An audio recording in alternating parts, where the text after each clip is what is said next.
이강민의 잡지사 5월 호 22번째 페이지. 미국의 CSI 시리즈가 있다면 잡지사엔 GSI 시리즈가 있습니다. 간신 인베스티게이션, GSI의 수사반장 박광일 선생님과 함께합니다. 반장님 어서 오십시오. 안녕하세요. 오늘로 이제 3주째 잡다한 간신 열전 하고 있는데요. 김자점, 유자광에 이어서 오늘 또 우리가 수사선상에 올릴 간신 어떤 인물입니까? 네, 보통 이제 간신들은 어떤 왕의 페르소나 같은 역할을 하게 되는데요. 이 간신은 오히려 왕 위에 올라가 있다. 왕 위에? 라고 볼 수 있는, 그러니까 왕은 자신의 신하라고 생각하지만 네. 이 사람은 왕을 통해서 나의 이득, 나의 권한을 얻는 존재다. 이렇게 봤던 인물인 것 같습니다. 네. 이첨, 이첨. 광해군.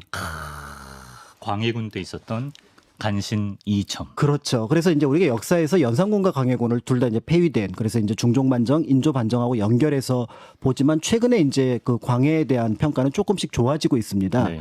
그런데 여기에서 조금 조심할 부분이 바로 뭐냐면 광해가 외치, 그러니까 이제 그 명청 교체기의 어떤 외교에 대해서는 탁월한 수완을 발휘하지만 네. 내치에 있어서는 사실은 굉장히 엉망이었거든요. 계속해서 옥사. 그러니까 만약에 사람들이 다치고 죽고 또 왕실에 누군가 쫓겨나고 이런 과정들이 반복되니까 민심이 이반했었는데 네. 그 이반의 원인은 사실은 이제 광해군의 어떤 성격하고도 관련이 있지만 그 네. 광해군의 성격을 묘하게 파고들어서 헤집었던 네. 이 이첨을 비롯한 몇 명의 간신. 그러니까 광해가 만약에 그대로 왕으로 남을 수 있었다면 조선 후기 역사는 굉장히 달라졌을 거거든요. 네. 그런 점에서 이 이첨은 역사를 바꾼 간신. 심지어 광해 위에서 쥐락펴락하면서 그렇죠. 역사를 바꾼 간신이다. 실제로 또 역사책도 바꾼 역사책도 바꾼. 선조실록이 네. 두 버전이 있습니다. 아 그래요? 그래서 네. 이이첨이 참여했던 선조실록이 있고요. 네. 나중에 그 선조실록을 편찬자들이 봤더니 네. 이이첨이 하늘에서 내려온 신선이에요. 이건 아니지 않느냐. 뭐야 이거 소설을 썼네. 예, 완전히 소설을 썼습니다. 그리고 반대당이었던 유성룡이라든지 네. 다른 인물에 대해서는 굉장히 극평을 써놨거든요. 그것도 좀 길게라도 극평을 쓰면 이해를 할 텐데 네. 굉장히 나쁜 게 무관심이잖아요. 네. 뭐 짧게 유성룡은 뭐 명과 외와 하친하려고 했던 간신이다. 뭐 이런 톤으로 쓴 거예요. 아하. 그래서 수정이 들어가서 조선 역사상 처음으로 뒤에 이제 몇 번의 수정이 나오지만 네. 그 실록을 수정하게 만들었던 인물이 바로 이첨이라는 아무리 인물이- 승자의 기록이라지만 선 넘었다. 그래서 그래서 좀 역사를- 명예욕이 있었던 사람인 네, 그래서 것 같아요. 역사를 바꾼 간신. 아하. 네, 이렇게 볼 수가 있습니다. 역사를 바꾼 간신 이첨 만나보겠습니다. 지난주에 우리가 살펴본 유자광의 경우에는 그 이시의 난이 일어나자 이제 세조에게 제가 이시의 목을 따오겠습니다. 이렇게 상소를 올려서 그 계기로 세조의 눈에 들고 불과 8개월 만에 정삼품 자리까지 올랐는데요. 이첨이 왕의 눈에 들었던 순간은 더 극적이라고 합니다. 이게 임진왜란과 관련 있는 이야기라고. 그렇죠. 임진왜란과 관련이 있는데 역시 세조의 덕을 봅니다. 세조의 덕을 봤다고요? 그렇죠. 아, 시대가 세조? 그렇죠. 네. 세조가 그 승한 지 한참 지났을 때 일인데요. 그땐 선조 때잖아요. 그렇습니다. 네. 그러니까 임진왜란이라고 얘기를 하면 이제 그 뭐 전국이 이제 병화로 모든 네. 곳이 불에 타고 막 이런 상황이었습니다.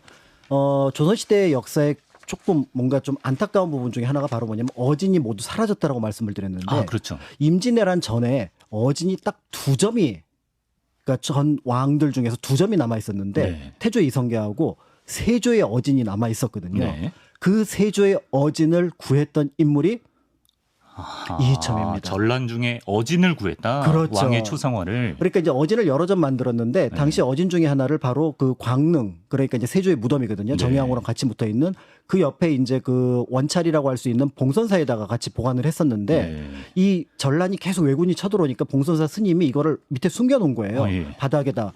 그랬는데 이게 결국 왜군에게 발각이 돼서 봉선사 스님이 가까스로 위기는 넘깁니다. 네. 그런데 그 소식을 들었던 멀리 네. 그때 이제 광릉에 참봉을 하고 있었는데 잠시 어디를 갔었나 봐요. 참봉. 그러니까 광릉을 지키는 말단 벼슬아치입니다. 네네. 그런데 이 소식을 듣고 네. 그 전란을 뚫고 네. 그러니까 굉장히 위험한 과정을 뚫고 막 그 병화를 해치고 나가서 네. 그 스님을 찾아서 그거 어디에 묻었습니까? 네. 그래갖고 찾아가지고 그거를 선조에게 갖다 바쳤으니 세조가 이 점을 네. 세상에 다시 한번 알렸던 상황이라고 볼 수 세조가 알린 셈이 됐다. 세조의 어진이었으니까. 실제로 실록에서 이이첨이라는 이름이 처음 등장한 기록은 이렇습니다. 광릉 참봉 이이첨이 세조의 영정을 모셔왔는데 왕이 백관을 거느리고 오리쯤 나와서 마중하였다. 그러니까 선조가 이렇게 반색을 하고 마중 나올 정도면 당시 어진은 그냥 그림 이상의 큰 의미가 있었나 보네요. 그렇습니다. 보통 네. 어진을 모셔놓는 곳을 일종의 뭐 영의전이라든지 그다음에 각각의 또 개인적인 그러니까 지금 그 우리가 처음에 이성계 어진을 봤던 전주. 경기전 같은 경우처럼 네. 아예 사당으로서 모시고 어떤 의미에서 보면 위패와 더불어서 가장 중요한 어떤 존재였거든요. 근데 선조 때 이게 모두 불탔는데 네. 구해 온다고 하니 네. 어떻게 보면은 선조로서는 정말 반가울 수밖에 없는 거고요. 그런 면에서 저 멀리 참봉 이이첨 누구니? 라고 하면서 관심을 가질 수밖에 없는 그런 상황이었는데 뒷조사를 해봤더니 네. 출세를 못한 이유가 있었네. 출세를 못한 이유가 뭡니까? 조상이 네. 이른바 사화의 원흉이었던 거죠. 이이첨의 조상이 사화의 원흉이라 함은 이극돈이라는 인물이 네. 김일손의 사초에서 조의 제문과 관련해서 유자광이 그거를 가지고 어떻게 보면은 그 선비들을 몰살을 시켰잖아요. 그렇죠. 그 단초를 제공했던 인물이 바로 이극돈입니다. 그의 그러니까 고고조 할아버지가 바로 네. 그 이첨의 고고조 할아버지거든요. 이극돈이 그러니까 사람들이 저 집 자손이 네. 어떻게 보면은 패족이 되어야 되는데 겨우 살아남은 것만 해도 용하다라고 하는 상황에서 과거에 합격을 했지만 네. 이 사람을 출세를 시킬 수는 없다. 그러니까 사실은 과거 합격하고 참봉이라는 거는 말이 안 되거든요. 네. 그런데 말단직이라? 이이첨은 말단직으로서 네. 참봉 노릇을 하고 있었고 네. 여기에서 뜻밖의 기회를 만들어서 세상 사람 눈에 올라가게 된 거죠. 저 어진을 정말 영화 속 한 장면처럼 구해냈다. 그렇죠. 어떻게 보면 우리 후손들에게도 이 사람 평가와는 별개로 한 건 했네요. 그렇죠. 어진을 남겼으니까. 그러니까 이때 네. 그 이이첨에 대한 평가는 굉장히 어떻게 보면은 뭐 여러 자료를 통해서 보면 굉장히 강직하고 주가 상승. 예, 그다음에 기계도 있고 또 어떤 의미에 대해서 자기 직분에 대해서 최선을 다했다. 이런 어떤 평가가 있는 거죠. 그렇지만 늘 우리가 간신열전에서 얘기하는 것처럼 네. 사람은 바뀐다. 사람은 바뀐다. 처음에 간신이 아니었더라도 간신이 되는 경우가 있고 처음에 네. 간신이어도 충신으로 변하는 경우가 있다라는 것들을 염두에 두고 이이첨의 일생을 보시면 좋을 것 같습니다. 그렇군요. 참고로 선조는 이이첨을 치하하고 대과 응시 자격을 주고 이이첨은 대과의 응시에 합격하게 됩니다. 네, 아까 이이첨이 그 선조 다음이죠. 광해군 때의 간신이라고 하셨는데 광해군 이야기를 잠깐 해봐야 될 것 같아요. 그 광해군이 세자 시절부터 입지가 굉장히 불안했다면서요? 네, 사실은 이제 광해를 선조가 별로 좋아하지는 않았습니다. 그리고 큰아들도 아니었고 임해군도 있었기도 했었고. 임해군이 첫째. 그렇죠. 근데 이제 임해군이 워낙에 문제가 많은 인물이라서 사실은 당시 많은 사람들은 광해를 세자를 올리면 저 사람 올려야지라는 생각을 하고 있었는데 네. 임진왜란이 뻥 하고 터진 겁니다. 예. 그러니까 이제 선조는 급해진 거죠. 네. 이 전란 시기에 만약에 왕이 잡히게 되면 나라의 멸망에 버금가는 충격을 받게 되거든요. 네. 그러니까 조정을 쪼갭니다. 그래서 제1조정, 제2조정. 그래 제1조정은 선조가 맡고 네. 제2조정은 광해군이 광해. 맡는 이걸 분조라고 얘기를 하게 되는데요. 예. 이 분조를 맡았는데 제1조정의 목표는 명으로 도망가는 거였습니다.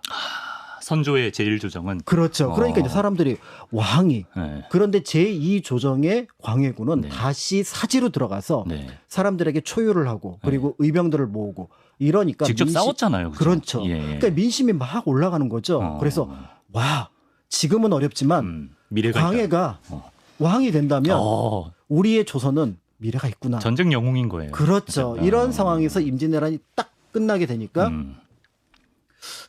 광해가 나보다 인기가 많은데. 선조가 보기에는 그렇죠. 그러니까 이제 선조의 불안함. 그런데 서자잖아. 그렇죠. 네, 그런 의미에서 네. 뭔가 이제 상황을 바꾸려고 하는 상황이 생겼는데 이때 이제 의인왕후 박씨가 돌아가게 되거든요. 어머니인가요? 그 예. 선조의 왕비. 예. 선조의 왕비가 돌아가게 됩니다. 네네. 이제 그 광해군은 이제 후궁 출신인데 네. 그런데 왕후가 돌아가니까 이제 신료들이 고민을 합니다. 선조가 새로운 왕비를 맞아들이면 네. 아들을 낳으면 적자가 되잖아요. 그렇죠. 그러면 임해, 광해, 순하라고 하는 이들이 네. 어떤 의미에서 보면 좀 위험할 수 있다. 밀려날 수 있죠. 그러니까 유성룡 같은 경우는 그냥 후궁을 들이시라. 그렇게 얘기를 했는데 네. 선조는 네. 굳이 임모광후를 드립니다. 임해군은 애초에 아웃이었고 광해를 견제하기 위해서 견제 목적이라기보다는 네. 어쨌든 왕비가 있어야 된다고 생각을 했던 거죠. 정치 이런 것들을 떠나서. 했을 수도 있고 안 했을 수도 있고. 그런데 임모광후가 네.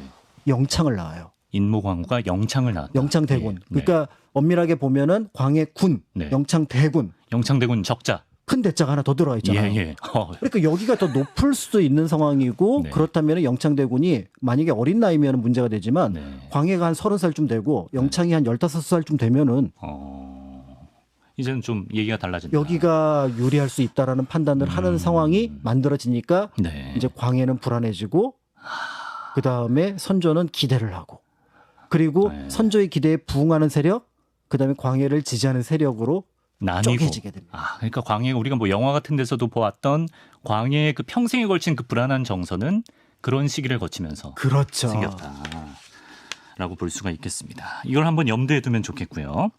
자, 좋아요. 그러면 간신 이이첨과 광해군의 인연은 언제부터 시작됩니까? 사실은 이제 그 광해군 측근에 있었던 나중에 이제 광해군 시대에 어떻게 보면 권력의 핵심에 들어갔던 인물은 세자 시절부터 옆에 있었던 인물입니다. 세자 시강원을 포함해서 때에 따라서는 전쟁에 나갔을 때 같이 호종했던 그러니까 이이첨 역시 이제 그런 역할을 했던 거죠. 네. 그런데 이제 광해가 어떻게 보면 위기에 빠졌던 시기가 아까 말씀드렸던 것처럼 영창대군과 저울질을 하던 그 시기였습니다. 네. 여기에 대해서 이제 광해가 목숨을 걸고 네. 얘기를 합니다.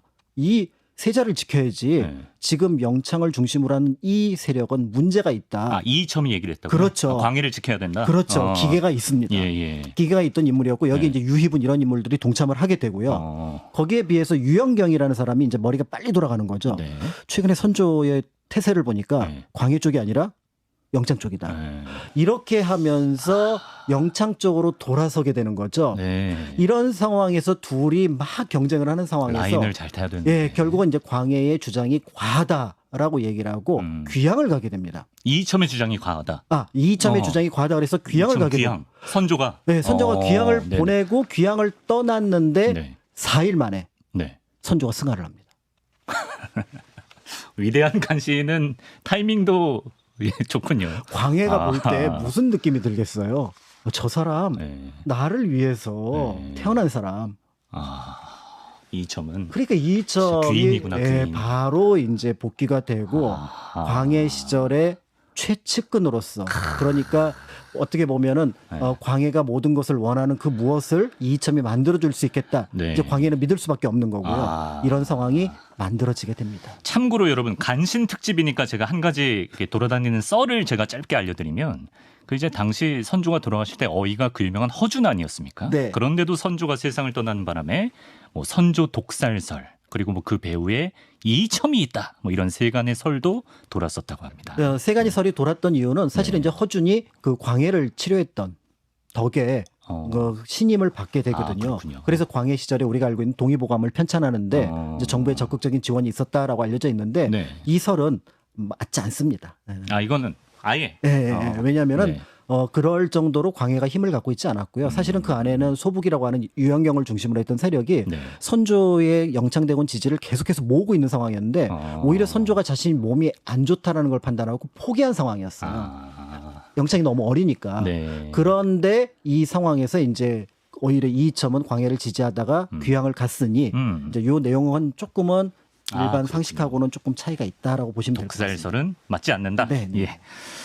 자, 광해군이 집권했습니다. 뭐 광해군은 말씀하신 대로 이이첨을 굉장히 귀인처럼 아꼈을 테고 이이첨 이제 뭐 초고속 승진 가나요? 초고속 승진을 가야 되는데 네. 처음이니까 혼자 힘으로는 힘듭니다. 그래서 두 손을 맞잡습니다. 동지. 동지? 나의 동지. 네. 그래서 이제 그 당시에 이제 박승종이라는 인물이 있었고 유희분이라는 인물이 있었고 이이첨이라는 인물들이 있었는데 이들이 모두 부원군으로 들어가는데 가운데 창자가 들어가 삼창 이렇게 불렸던 인물이었는데 특히 유희분하고 네. 짝 손이 맞은 거죠. 왜냐하면 유희분이 광해군의 왕비의 그 처남이 됩니다. 그래요. 그러니까 유희분은 당연히 광해군을 옹립해야 되는 거고요. 예. 이이첨은 자신이 옹립하기 위해서 기양까지 갔던 인물이니까 네. 딱 맞는 거죠. 제1적. 제1적이 누구예요? 임해군. 임해군도 아직 뭐 있으니까. 그렇죠. 예. 그러니까 임해군이 큰 아들이거든요. 네. 그러니까 명나라에서 그때 장자 차자를 놓고 굉장히 문제가 있었거든요. 네. 그래서 광해군을 계속 책봉해달라고 얘기를 하는데 이게 답이 안 오는 겁니다. 그러니까 임해군의 성향이라든지 조선의 분위기로 볼 때는 절대 왕이 될 수 없지만 네. 이게 명과의 관계 속에서는 임해군이 위험한 존재라고 파악을 했던 거죠. 그래서 먼저 두 손을 잡고 네. 임해군 제거에 나서게 됩니다. 그래서 처음에는 멀리 귀양 보내야 된다. 네. 이렇게 얘기를 하지만 네. 가까운 데로 귀양을 보내자. 그래서 강화도 교동으로 귀양을 보내거든요. 네. 그리고 사람을 시켜서 임해군을 죽입니다. 임해군을 죽이기까지 하는군요. 그렇죠. 임해군을 광해의 죽이죠. 형입니다. 네. 예. 그리고 이첨이 정말 임해군의 사례도 그렇지만 간신으로서 악명을 떨치게 된 진짜 이유는 이거예요. 바로 숙청의 아이콘이었다고 합니다. 맞습니다.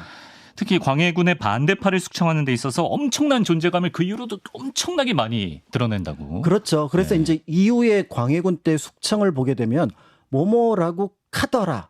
라는 것들이 하나만 생기면 네. 그걸 가지고 네. 대규모 옥사로 발전을 시키는데 그 옥사의 결과물은 어떻게 되냐면은 네. 광해군의 정적으로 평가받을 수 있는 사람들이 하나씩 사라진다는 거죠. 그러니까 전혀 상관없는 예를 들어 김직재의 옥이라는 것이 있었는데요. 예. 이 김직재의 옥이라고 하는 것들은 봉산에서 그러니까 뭔가 누가 서류 위조를 한 거예요. 그러니까 서류 위조를 미익 쫓아갔더니 김직재라는 사람이 나온 겁니다. 네. 이거 단순한 공문서 위조거든요. 네. 근데 이 사건을 크게 부풀려서 일단은 소북 세력 그러니까 앞에서 말씀드린 유영경은 이미 그 광해군 직위하면서 귀향을 갔지만 네. 그 잔당들이 남아 있었거든요. 그 영창대군을 옹립하려 했던. 그렇죠. 네네. 그 영창대군을 옥립했던 그 잔당 세력이 숨을 죽이고 있었는데 네네. 이 사건으로 다 묶어버립니다. 그냥 공문서 위조 하나로. 네, 그래서 그날 그 기록을 그 당시 기록을 보면은 네. 신문을 할 때마다 주모자가 바뀌어요. 그러니까 이게 어떤 의미인지 이제 짐작이 되는 거죠. 네. 그렇게 해서 광해군을 옥립했다 했던 반대 세력들을 이렇게 해서 제거를 하게 됩니다. 굴비역듯이. 그렇죠. 네. 그다음에 이제 어디서 도둑 하나가 도둑. 예, 좀 도둑. 예, 좀도둑인지 약간 큰 도둑인지 모르지만 네. 은괴를 훔치다가 잡혔습니다. 그리고 가만히 봤더니 얘네들이 사회 불평분자들 그러니까 이른바 고위 고관의 서자들이었던 거예요. 예. 처음에 이들이 이제 그 통창을 허락 요구를 했지만 받아들여지지 않으니까 그럼 우리끼리 뭐라도 해볼까 하면서 도적질을 했던 겁니다. 그래요. 그러니까 이들의 목적은 자신들의 어떤 그 도적질을 통해서 자금을 만들고 요 정도로 끝났던 것 같아요. 네. 그러면서 은괴를 훔친 것이 잡혔는데 네. 이게 이이첨 눈에 딱 들어옵니다. 이거 어떻게 또 엮지? 이 이첨이 가만히 보니까 칠서의 옥이 고관들하고 연결이 돼 있거든요. 아버지들은. 네. 그러니까 여기에 보니까 이 중에서 누군가를 밝히면 너는 살고 네. 다른 사람은 다 죽을 거다. 이렇게 회유에 들어가서 심리 게임으로. 그래서 7명의 주모자 중에 한 명이었던 박응서를 회유를 합니다. 네네. 너희들 돈을 왜 모으려고 그랬어? 네. 그랬더니 사실은 저희는 네. 김제남의 명을 받고 움직였습니다. 김제남 반대파인가요? 김제남이 누구냐면 네네. 영창대군의 외할아버지 임모광우의 친정아버지. 제대로 반대파네. 이 사건을 네. 만들어냅니다. 이게 이제 칠서의 옥이라고 하는 건데요. 네. 이 칠서의 옥을 만들어내니까 결국은 광해군은 이제 말 그대로 머리가 뒤집힐 수밖에 없는 거죠. 내가 가장 무서워했던 게 영창이고 그렇죠. 임모광우인데 네. 그 둘 배후에 이런 도적들이 있었어. 네. 바로 어마어마한 이제 숙청 작업이 들어가게 되는데 결론적으로는 일단 영창대군을 역시 강화도로 귀향을 보내서 사람을 시켜서 죽이게 되고요. 네. 임모광우를 폐서인으로 만드는 것까지는 실패를 하지만 네. 궁궐에서 쫓아내서 지금 우리가 덕수궁이라고 하는 그 서궁에 유폐하는 데까지는 성공을 하게 됨으로써 네. 광해군의 주요 정적들을 제거하는 결정적인 역할을 하게 되고요. 이 김직재의 난과 그다음에 이제 그 칠서의 옥을 어떻게 보면 확장을 하면서 네. 이제 유희분과도 차별화되면서 유희분은 2등, 동지였던 유희분과도 이제 이이첨은 1등. 그러니까 이제 서로 결별했다기보다는 이제 유희분은 어디 가서 광해군 때 이렇게 내가 그 권신입니다 그러면 그냥 왕의 처남이지 권신은 아니죠. 이이첨한테 그만큼 이이첨이 높아졌기 때문에 이이첨에게 줄을 대야죠. 네. 이렇게 얘기를 했던 거였죠. 야. 그런데 이이첨이 굉장히 특이한 간신입니다. 왜 뭐가 특이하죠? 정승자리에 안 올라갑니다. 올라갈 수 있는데도 그렇죠. 자신이 원하면 그렇죠. 이이첨 세상인데. 광해군한테 얘기하면는 저 그냥 영의정 한번 뭐 좌의정 한번 뭐지? 이 얘기를 하는데 예조 판서만 줄창하는 거예요. 뭐 자리 욕심이 없어서 그런가? 그럴 리가 있겠습니까? 뭐 예조 판서가 특별한가 보다. 그렇죠. 네, 뭐죠? 예조 판서가 뭘 관할하냐면 네. 과거를 관할합니다. 과거를 인재 등용. 그렇죠. 그러니까 과거 시험장에 계속 얼굴을 비치고 네. 그러니까 예조 판서 대제학을 겸하거든요. 네. 그러니까 계속해서 신진 어떤 사대부를 뽑으면 너희들을 뽑은 게 누구? 나 이이첨이야. 그러니까 사실은 우리가 이제 대북 네. 소북 얘기를 하지만 이이첨은 정확하게 정당이 없는 인물이어서 당시 명망가였던 정인홍 밑으로 잠시 얼굴을 비칩니다. 네. 그래서 보통은 정인홍 밑에 이이첨이 있고 정인홍 위가 조식이라서 그래서 남명 조식의 학파로 인정을 받지만 사실은 이이첨은 그렇게 연결되지 않거든요. 네. 그러니까 자기 세력이 없는 거예요. 그러니까 이때부터는 자기 세력을 이식시키기 위해서 육성. 그렇죠. 그러니까 광해 정권 인사팀 부장이라고. 네, 그래서 예. 고려 시대로 보면 좌주 문생제도라고 할 수 있는 그러니까 그 시기에 과거에 어떤 주제자에 뽑힌 사람들은 일정한 스승제자 같은 연결을 하게 되거든요. 네. 요거를 이이첨이 노리면서 계속해서 자기 세력을 이식하려고 했던 면. 그러니까 여느 간신들하고는 다르게 네. 드러나지 않고 심지어는 이이첨은 그렇게 큰 부자가 아니었다라는 기록도 남아 있습니다. 아, 부자가 아니었다. 재물 욕심이 없었다. 권력에 대해서만. 어. 이제 이런 것들을 볼 수가 있는 건데요. 네, 더 무서워. 예. 이러다 보니까 이제 이이첨에 대해서 반발했던 앞에서 이제 오성한음 얘기 잠깐 하셨는데 이항복, 네. 이덕형 이런 사람들이 눈에 가시일 수밖에 없는. 그러니까 우리한테 그렇게 친숙한 오성 이항복과 한음 이덕형도 이첨의 희생양이 됐다고. 각각 그 이제 숙청이 되게 되는데요. 네. 이제 이항복 같은 경우는 짐작하시겠지만 이제 광해군의 실정, 특히 폐모에 대해서 굉장히 반대를 합니다. 예. 그러면서 이 이항복을 쫓아내게 되는데 네. 사실은 이항복을 쫓아내게 되는 배경은 두 가지 목적을 동시에 작용했다고 볼 수가 있는데 네네. 바로 뭐냐면 첫 번째는 일단 이항복은 어떻게 보면은 간신으로 볼 때는 껄끄러운 충신이잖아요. 그래서 그걸 제거하려는 게 하나가 있었고 네. 또 하나는 바로 뭐냐면 백사 이항복이 당시 선조실록을 편찬하는 편찬 책임자입니다. 선조실록을 편찬하는. 아, 그러니까 거기 또 개입하려고. 그렇죠. 그러면서 이항복을 쫓아내고 자신이 네. 편찬 책임자로 들어가서 아, 선조실록의 편찬 책임자는 이이첨이 됩니다. 그래서 소설 쓰는군요. 그래서 내가 앞에서 뭐 말씀드렸던 신선이다. 것처럼 선조실록을 나중에 다시 수정실록을 만들게 되는 계기를 만들었던 게 아. 바로 이렇게 볼 수가 있고 네. 이덕형과 그 이이첨은 굉장히 한음. 조금은 좀 뭔가 어울리지 않는 그림인데 네. 이 둘이 집안이에요. 아, 그래요? 같은 이씨예요? 아까 이극돈이 예, 예. 이제 그 사화를 일으켜서 그 살인들에게 비난을 받았다 그랬잖아요. 네. 그런데 그 이극돈의 동생이었던 이극규는 네. 살인을 보호했습니다. 형하고는 어떻게 보면 다른 길을 걸었던 거죠. 네, 네. 그 이극돈의 후손이 이극규의 이극돈의 후손이 이제 이이첨이고 이극규의 후손이 이덕형이어서 한 10촌, 12촌 오묘하다. 그 정도가 됩니다. 네. 그러니까 이제 그렇지만 이덕형 역시 네. 바른 말을 하니까 여러 가지 문제로 옥사로 이제 결국 이덕형도 몰아냈으니 우리가 알고 있는 오성 한음을 몰아냈던 인물이 아이고, 그렇군요. 이이첨입니다. 예. 그리고 또 있습니다.